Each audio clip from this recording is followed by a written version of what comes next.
Rakshabandhan special मस्त गुळ खोबऱ्याचे लाडू बनवूया अगदी साध्या सोप्या पद्धतीने। खोबऱ्याची वाटी घेतली अशा 2, त्यातले वरचे त्याचं साल काळसर काढून टाकलं, चिरून घेतलं आणि मिक्सरच्या भांड्यामध्ये मस्त असे बारीक करून घेतलं। हे बघा अगदीच बारीक। एका पॅन मध्ये तूप टाकून थोडंसं खोबरं भाजून घ्या 2 ते 3 मिनिट मध्यम गॅसवर अशा पद्धतीने। आणि त्यामध्ये आपल्याला गुळ पावडर वापरायचं नाही किंवा दुसरा खडा गुळही वापरायचा नाही। इथे मी पावक कंपनीची काकवी वापरलेली आहे, म्हणजे तो एक लिक्विड गुळ असतो।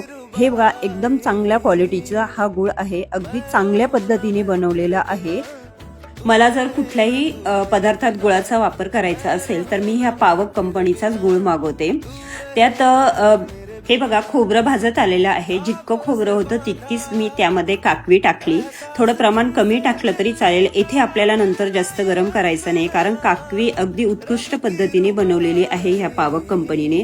थोडं फार 1-2 मिनिट व्यवस्थित मिक्स करून घेतल्यावर त्यामध्ये सुकेमेवे टाका आणि थोडंसं वेलची पावडर जायफळ पावडर टाकून थोडंसं थंड झालं वळून घ्या।